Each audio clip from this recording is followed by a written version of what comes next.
오늘은 겉사람과 속사람이라고 하는 제목을 가지고 여러분과 함께 은혜를 나누고자 합니다.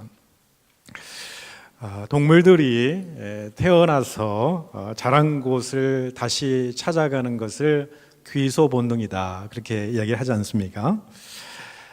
우리가 귀소 본능의 대표 선수가 바로 연어를 여러분 바로 생각을 하실 수 있을 것 같습니다.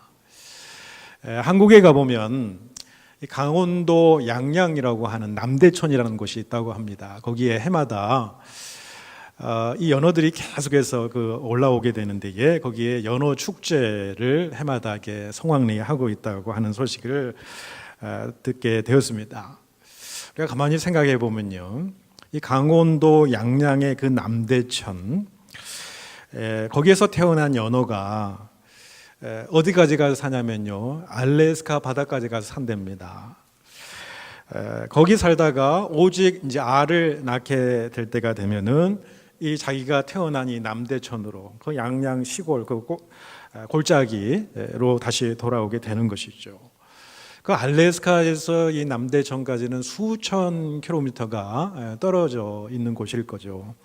그럼에도 불구하고 그 머나먼 길들을, 그 바닷길을 무슨 지도가 있는 것도 아니고 무슨 내비게이션이 있는 것도 아니고 정확하게 자기가 살아온 그 개천, 그 실개천까지 이게 쫓아온다는 것이, 다시 돌아온다는 것이 참 어떻게 보면 신비하다, 그런 생각을 좀 해보게 됩니다. 그런데 이 연어가 고향의 강물 줄기를 찾는 그 순간부터 이제 알을 낳을 준비를 하는데 점점 이제 배가 이제 불러오게 된답니다. 그러면 그 강줄기를 찾게 되면 그때부터는 이 연어는 전혀 먹이를 먹지 않는다고 그래요. 그래서 빨리 자기 고향 그곳에 가서 이제 알을 낳을 생각만 집중하는 거죠.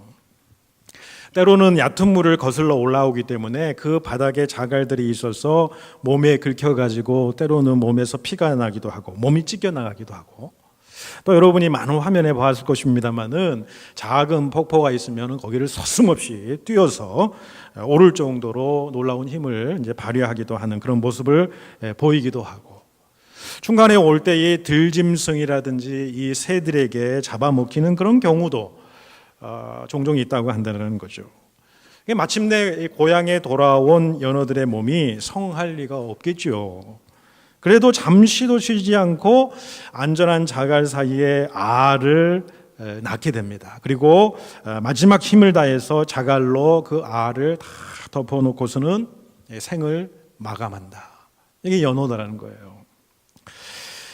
여러분, 대부분의 동물들은 이 자기 보호 본능이 다들 있습니다.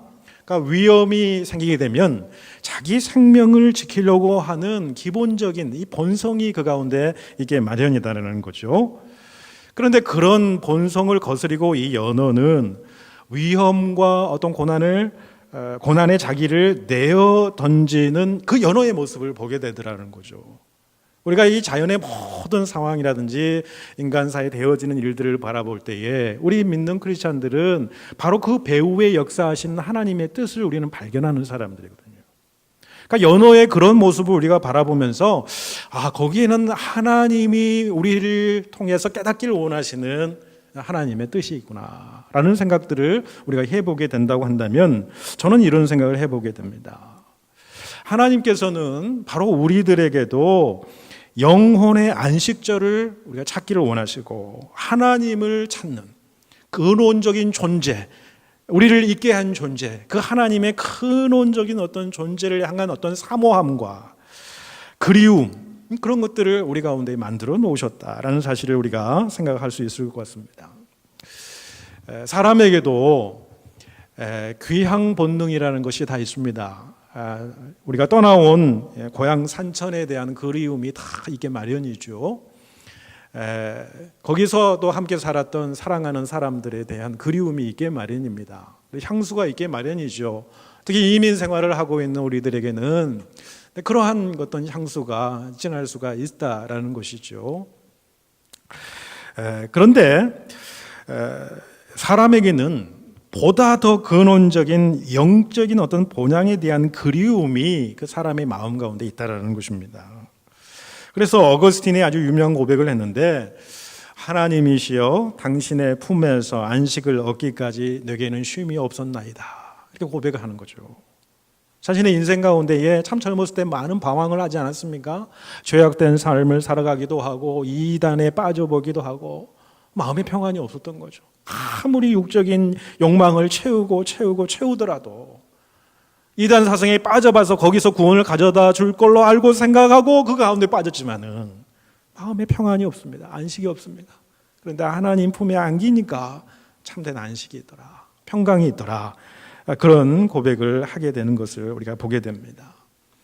본향에 대한 사모함과 그리움, 이것을 성경에서는 더 나은 본향이다, 이렇게 이제 히브리서 11장에서 이야기를 합니다만, 이 더 나은 본향에 대한 사모함으로 이 믿음의 조상들의 그 삶의 참 어려운 역경들을 이겨낸 그런 원동력이 되었던 것을 우리가 이제 보게 됩니다.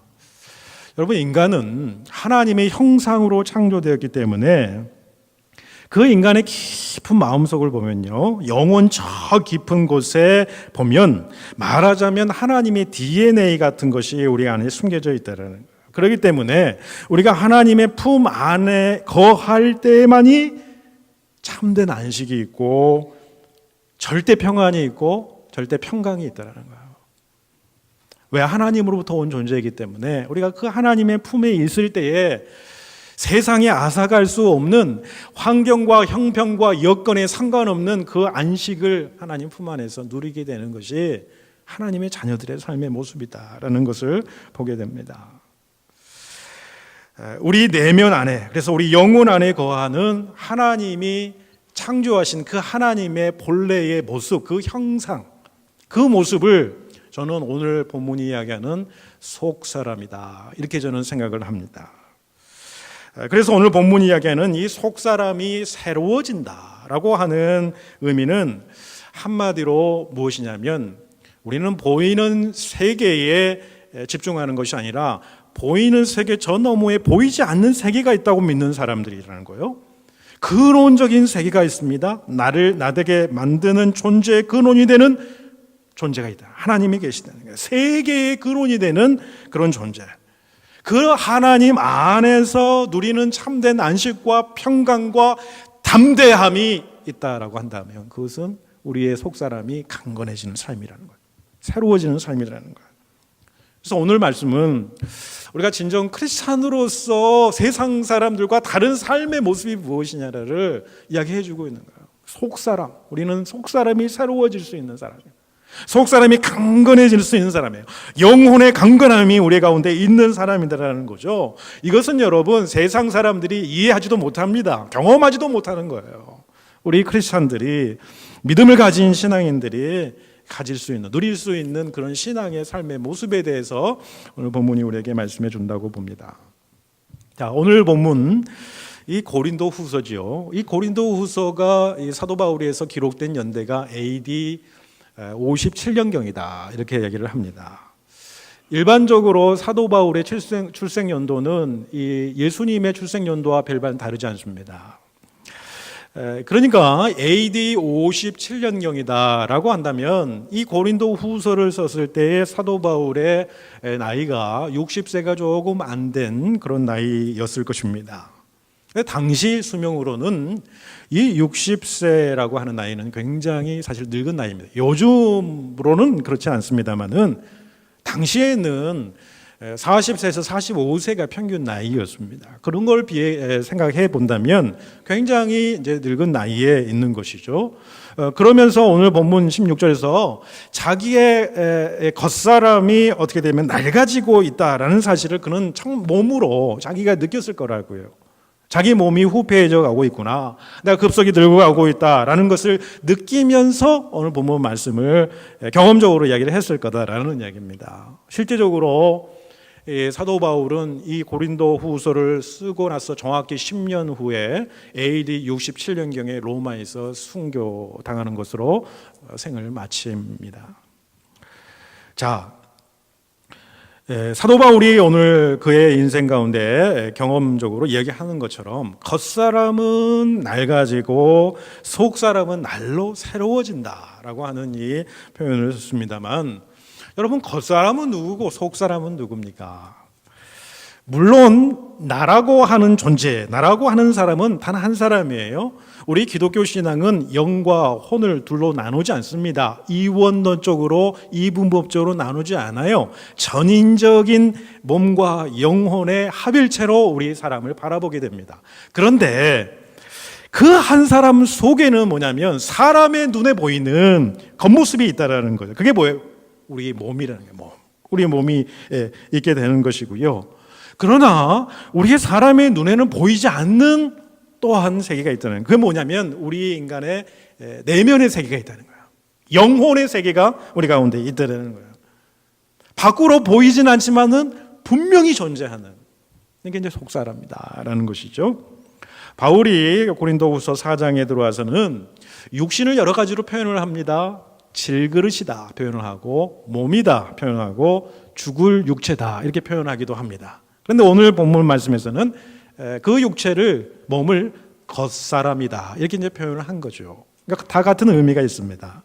그러니까 겉사람이라고 하는 것은 죽음을 향해서 나아가는 육신을 가리키고 있다라는 거죠. 근데 그 겉사람이 날로 쇠하여져 가고 후패하여 간다는 것입니다.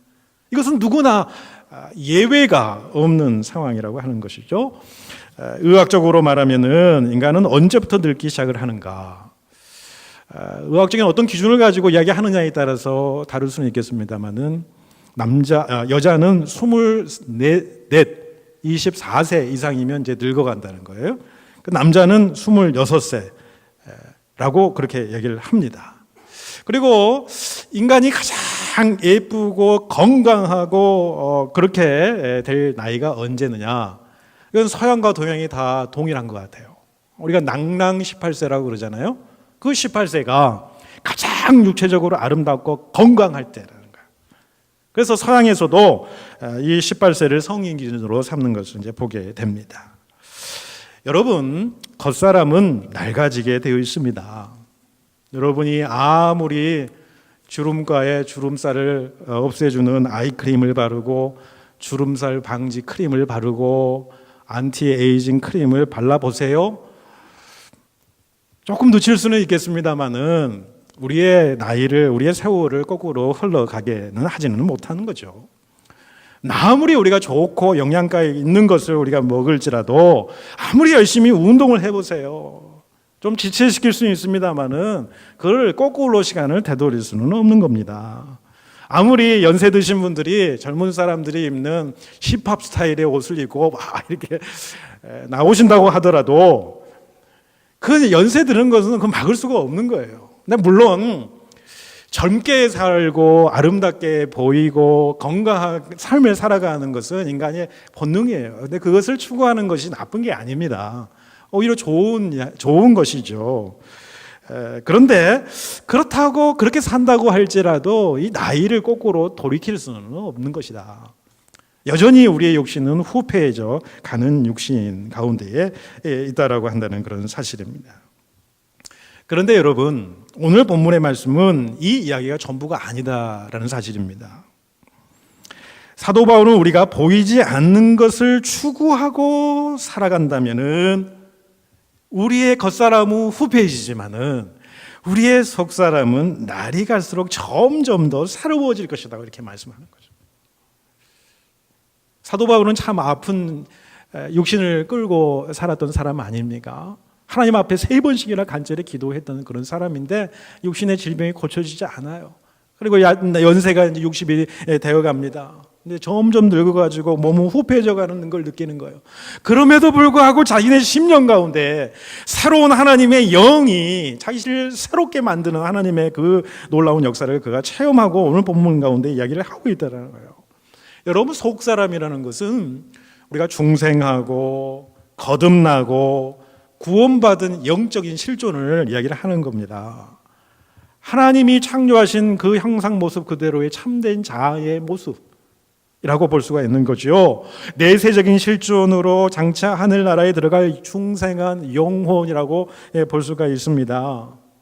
그러니 우리가 사실 걱정하고 신경을 써야 될 그 문제는 뭡니까? 우리의 얼굴이나 몸의 노화를 지체시키기 위해서, 건강하기 위해서 노력도 해야 되지만 더 중요한 것이 무엇이냐면 우리의 마음이, 우리의 속사람이 늙어가거나 쇠퇴해지거나 추퇴해지지 아니하도록 우리가 우리 마음을 지키는 게 더 중요하다. 여러분, 나이가 많이 들어갈수록 고정관념에 더 사로잡힌다고요. 편견에 더 사로잡히는데 그렇지 아니하도록 늘 새로운 시각을 가지고 품으려고 노력하는 그런 모습. 나이는 들었지만은 더 진취적인 어떤 기상이라든지 비전이라든지 열정이 있는 삶을 살아가려고 노력하는 그런 삶의 모습. 보이는 것이 전부가 아니라 보이지 않는 것을 추구하면서 살아가는 그 삶의 모습. 성령께서 새롭게 하심으로 날마다 그 성령을 경험함으로 영혼의 신선함을 유지하려고 하는 그 영혼의 몸부림. 또 하나님께서 주시는 거룩한 통찰력이 있어요. 그 통찰력을 가지고 표면적으로 모든 일들을 바라보는 게 아니라, 표면적으로 교회와 사람들을 바라보는 게 아니라 더 깊은 하나님의 통찰력과 지혜를 가지고 그 사람을 바라보고 일에 진행되는 상황들을 바라보는 그 마음. 예수 그리스도를 날마다 더 닮아감으로 더 성숙하고 더 균형 잡힌 어떤 성숙한 신앙적인 인격을 소유하고자 하는 그런 마음. 그리고 내가 지금까지 지내온 삶의 지혜와 삶의 경험을 젊은 세대들에게 나누어 주고 선한 영향력을 더해주는 그런 멋있는 사람이 되는 거. 이 사람이 속사람이 새로워지는 사람이고 우리 모든 교회 교인들은, 성도들은 그러한 귀한 은혜가 있을 줄로 믿습니다. 자, 그러면 새로워지는 속사람의 특징을 본문이 무엇이라고 말씀하는지 17절 18절 말씀 우리가 함께 다 같이 또 읽어보겠습니다. 17절 18절입니다. 우리가 잠시 받는 환난에 경한 것이 지극히 크고 영원한 영광에 중한 것을 우리에게 이루게 함이니 우리가 주목하는 것은 보이는 것이 아니요 보이지 않는 것이니 보이는 것은 잠깐이요 보이지 않는 것은 영원함이라. 여러분, 한마디로 우리 속사람이 새로워진다라고 하는 의미, 우리 속사람이 강건해진다라고 하는 그런 사람의 속사람의 특징이 무엇입니까? 우리가 당하는 환난, 어려움, 이것들은 저 영원한 세계에 비하면은 경한 것이다, 가벼운 것이다.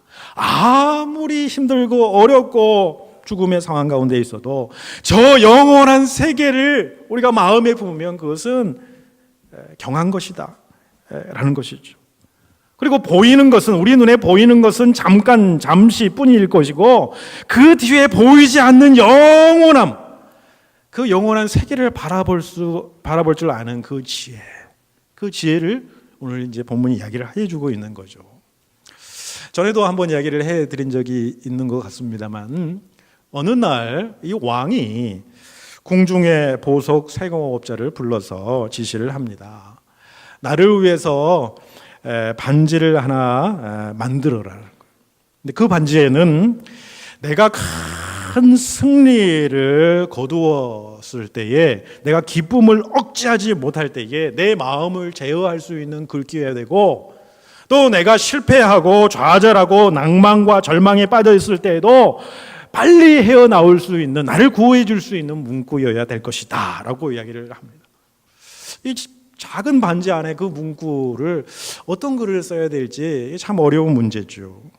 그래서 이 세공업자는 참 적당한 글귀가 생각이 나지 않아서 곤욕을 치르고 있는 가운데에 어느 날 현명한 왕자가 이야기하기로 글귀를 알려드립니다. 그 글귀가 바로 이것 역시 곧 지나가리라. These too shall pass away. 이것 또한 지나가리라. 그 글귀를 새겨 넣으라는 거예요. 가만히 여러분 생각해 보십시다. 내가 큰 승리를 했어요. 그래서 자만심과 교만한 마음이 막 나올 수 있는 그런 상황 가운데에서 이것 또한 지나간다는 거예요. 그 큰 기쁨도, 그 큰 승리도 이것 또한 꼭 지나가니 교만하지 말아라, 자만하지 말라는 거예요. 또 인생 살아가면서 우리에게 닥치는 엄청난 어려움과 환난이 있을 수 있다는 거예요. 그런데 그것 또한 곧 지나가리라. 절망과 좌절감에 빠지지 말아라. 여러분, 외부적인 환경에 지배되지 않는 것이 있어요. 그게 크리스찬의 삶입니다. 그것은 무엇으로 인한 것이냐면은 내 속사람이 강건하면 강건할수록 외부의 환경이나 외부의 조건과 외부의 어떤 자극에 영향을 받지 않는 거예요. 이게 속사람이 강건함이다라는 것입니다. 우리의 속사람이 새로워지고 강건해지면 어떤 환난과 핍박 속에서도 담대해질 수 있다는 거예요. 여러분, 우리가 지난 본문에 살펴보았습니다마는 고린도후서 4장 7절 이하의 말씀해 보시면은 이런 사도 바울이 고백을 하잖아요. 우리가 이 보배를 질그릇에 가졌으니 이는 심히 큰 능력이 하나님께 있음이로다라고 해요. 이 보배가 누구예요? 하나님의 심히 큰 능력을 우리 마음에 품고 있는데 질그릇에 품고 있다는 거예요. 깨지기 쉬운 그릇이에요. 오늘 본문에 나오는 후패해지기 쉬운, 쇠약해지기 쉬운 몸이라는 거예요. 그 몸에 보배를 담고 있는 우리들이다라고 한다는 그런 사실이죠. 그러면서 뭐라고 고백합니까? 성도가 믿음을 잘 지키고요, 이 세상에서 올바르게 하나님 말씀대로 살아가려고 해도 무슨 일이 벌어져요? 사방으로 우겨쌈을 당할 수도 있다는 거예요. 답답한 일 당한다는 겁니다. 박해를 받기도 하고 거꾸로 트임을 당하기도 한다는 거예요. 하나님은 하나님의 사람에게 이런 일을 당하지 않게 해주겠다, 아예 온천 봉쇄해주겠다, 그런 말씀을 하신 적은 없어요. 그런데 뭐라고 이야기를 하십니까? 사방으로 우겨싸움을 내가 당할지라도 내가 쌓이지 아니한다는 거예요. 천만인이 나를 에워싸 진을 찐다 할지라도 두려워하지 않는 거예요. 이게 속사람이 강건한 사람이죠. 답답한 일을 당할 수도 있다는 거예요. 그런데 낙심하지 않는다는 거예요. 박해를 받고 거꾸러뜨림을 당할 수 있다는 거예요. 넘어질 수 있는 거예요. 자빠질 수도 있다는 거죠. 그런데 어떻게 해요? 넘어지더라도 다시 일어선다는 거예요. 오뚜기처럼 다시 일어선다는 거예요. 버림받지 아니하고 망하지 아니한다는 거예요. 근데 그게 무엇 때문이냐? 보배가 우리 가운데 있다는 거예요. 예수 그리스도의 생명력이 우리 가운데 있기 때문이라는 거예요. 그 예수 그리스도가 생명력으로 내 안에 역사하시는 것을 내가 느끼면서 살아가는 삶이 우리 속사람의 강건한 삶이에요. 그리고 우리 속사람의 강건함을 하게 하시는 분이 또 누구냐면 에베소서 3장 16절에 이렇게 말씀합니다. 그의 영광의 풍성함을 따라 그의 성령으로 말미암아 너희 속사람을 능력으로 강건하게 하시오며. 그러니까 우리의 속사람을 강건하게 해주시는 분은 성령이라. 그러니까 성령의 능력으로 말미암아서 우리의 속사람이 능력이 있고 강건하게 살아갈 수 있도록 성령 하나님께서 우리 안에 역사하신다. 또 한 구절 더 보시면은 로마서 8장 14절 15절에 보시면 무릇 하나님의 영으로 인도함을 받은 사람은 곧 하나님의 아들이라. 너희는 다시 무서워하는 종의 영을 받지 아니하고 양자의 영을 받았으므로 우리가 아빠 아버지라 부르짖느니라. 하나님의 영이 거하시는 우리의 삶은요, 그 하나님의 영, 성령으로 인도함을 받는 하나님의 자녀들과 아들들이 바로 우리 자신들이라는 거죠. 우리 자신들은 그런 어떤 존재입니까? 무서워하는 종의 영이라고 그랬습니다만 그게 바로 사단의 영이죠. 그 사단의 영의 지배받는 사람이 이제는 아니다, 더 이상 아니다라는 거예요. 양자의 영, 우리를 아들, 딸로 삼으시는 하나님의 영, 그 영의 인치심으로 구원을 받는 우리들이기 때문에 담대할 수 있다는 거예요. 강건하게 살아가기를 원한다라는 말씀이죠. 오늘 본문 마지막 18절도 우리가 함께 같이 읽을까요? 18절입니다. 우리가 주목하는 것은 보이는 것이 아니요 보이지 않는 것이니 보이는 것은 잠깐이요 보이지 않는 것은 영원함이라. 아멘. 여기에 보면 보이는 것과 보이지 않는 것의 이 대조가 이루어지고 있습니다. 보이는 것은 현세적인 것이죠. 속된 것이고 지상의 것이라고 볼 수 있습니다. 보이지 않는 것은 하나님의 나라의 것이고 영원한 것이고 신령한 것으로 볼 수 있겠습니다. 여러분, 보이는 것은, 현세의 것은 아무리 좋고 아름다워도요, 잠깐뿐이라는 거예요. 이 세상에 우리가 흠모할 만한 그 좋은 것들이 있어요. 욕심나는. 그것을 가지면은 내가 뭔가 될 것 같고, 뭔가 탐스럽기도 하고, 뭔가 가지면 다른 사람이 나를 칭찬해주고 내가 존귀함, 여김을 받을 것 같은 그런 것들이 있다라는 거예요. 근데 그런 것들을 소유하게 되면 물론 잠시는 그런 영광에 빠질 수 있겠습니다만 그것이 영원하지 않다는 거예요. 그것이 오래가지 못한다라는 겁니다. 그래서 우리 옛말에도 화무의 11홍, 곤불 10년이라는 말이 있지 않습니까? 아무리 아름다운 것도요 10일 이상 더 가지 않는다라는 거예요. 아무리 권력이 있는 사람도요, 그 권력도요 10년을 못 간다는 거예요. 여러분, 보이는 것, 현세의 것은 인간에게 진정한 만족과 안식을 주지는 못해요. 잠깐 위안을 줄 뿐이에요. 왜냐하면 인간의 영혼은 본래 여러분 솔로몬의 모든 영광으로도 만족할 수 없도록 창조되었기 때문이라는 거예요. 솔로몬은요, 인류 역사상 가장 부유한 사람 아니었습니까? 모든 세상의 부귀, 영광을 다 누려본 사람이에요. 그런데 인간의 영혼은 솔로몬의 모든 부귀, 영화보다도 그것도 만족할 수 없도록 하나님께서 창조하셨다. 그래서 솔로몬은 뭐라고 고백합니까? 전도서 3장 11절에 하나님이 모든 것을 지으시되 때를 따라 아름답게 하셨고 또 사람들에게는 영원을 사모하는 마음을 주셨다. 영원을 사모하는 마음. 그러니까 우리가 속사람이 새로워지고 강건해지려면 어떻게 되는 것입니까? 영원을 사모하는 마음이 뭐예요? 하나님 안에서 누리는 교제, 기쁨, 하나님의 영원성 안으로 들어가는, 그래서 그 하나님 품 안에서 누리는 참된 교제와 기쁨 안에서 안식을 누리고 평강을 누리고 담대함을 누리는 삶. 그러니까 하나님과의 교제 속에서 우리 속사람이 강건해지는 거예요. 교제가 없으면 우리의 속사람이 강건해질 수가 없잖아요. 왜? 우리는 하나님의 형상과 하나님의 모양대로 지으심을 받았기 때문이라는 거예요. 하나님의 형상으로 지음을 받았기 때문에 우리가 하나님을 나의 아버지 하나님으로 고백하게 되는 것이고, 지존하신 하나님을 우러러보고 그분을 높이고 그분을 경외할 수 있고 그분과 교제할 수 있는 존재로 삼으셨다. 놀라운 이야기입니다.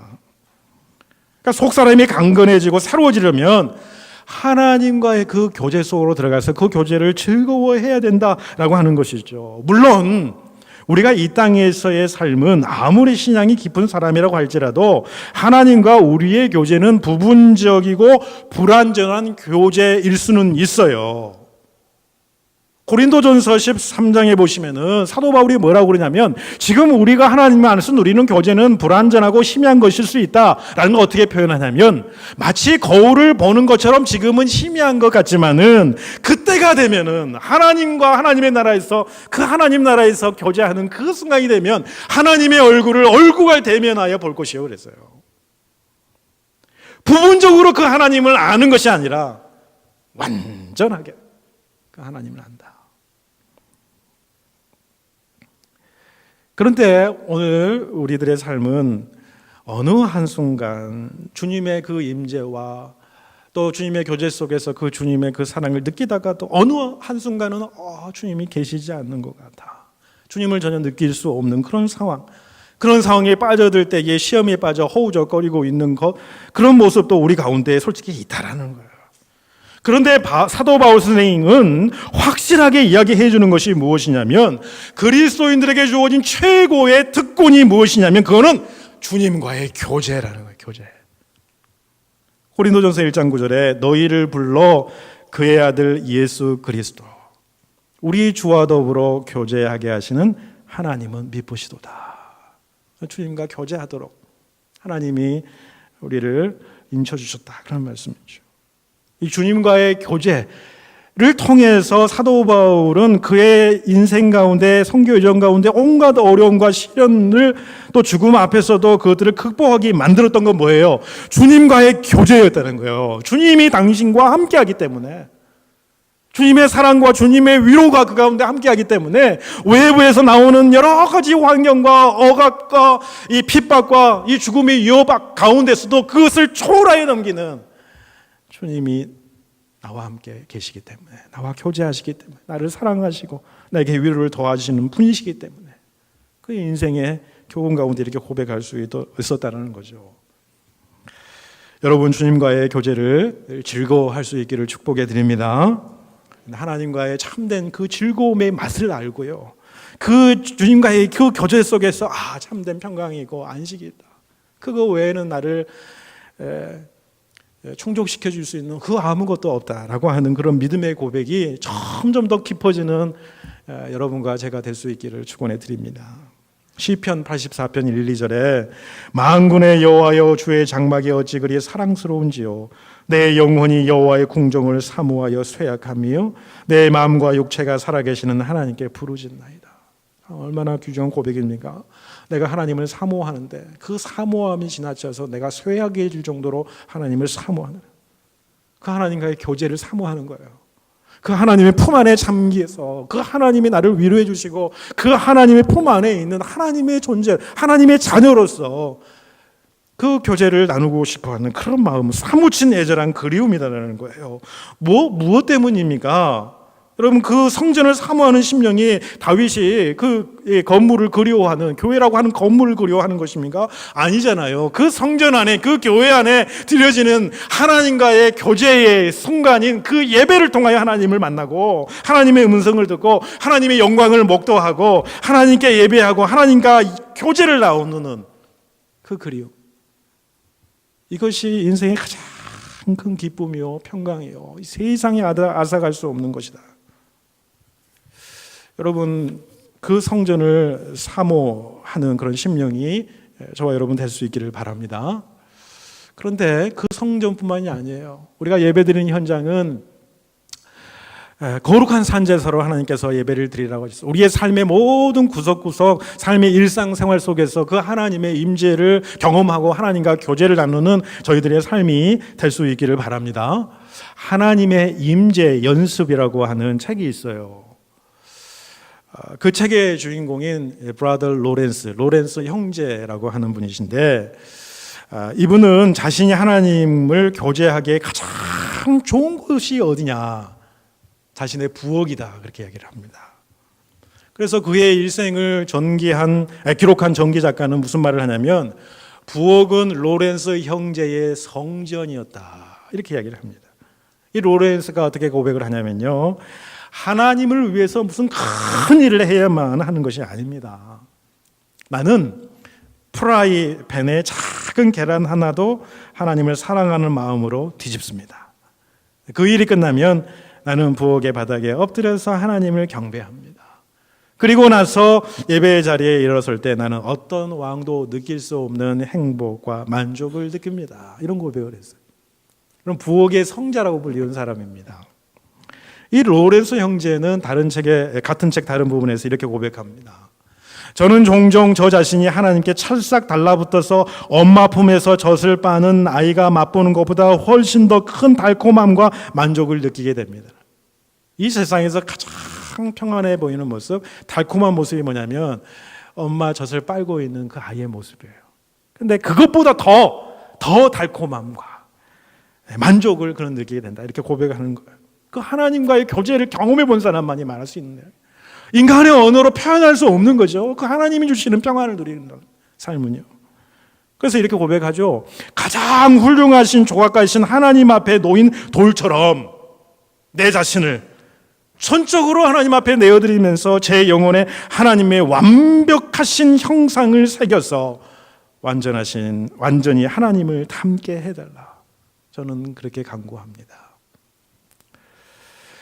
여러분, 이 시간 우리의 속사람이 주님의 생명력으로 새로워지시고 하나님의 영, 성령의 능력으로 말미암아 강건해지시는 저와 여러분 되시기를 바랍니다. 하나님 품에 안겨서 젖을 먹는 그 아이가 누리는 그 행복감과 더 큰 행복이, 더 큰 만족이, 더 큰 평강이 주님의 품 안에서 누리시는 저와 여러분 되시기를 바라고요. 친밀한 하나님과의 교제 속에서 내가 하나님의 형상을 내 몸에 새겨서 내 영혼에 새겨서 정말 하나님을 닮아가는 삶을 살아가시기로 결단하시는 여러분과 제가 될 수 있기를 간절히 축원해 드립니다. 기도드리겠습니다.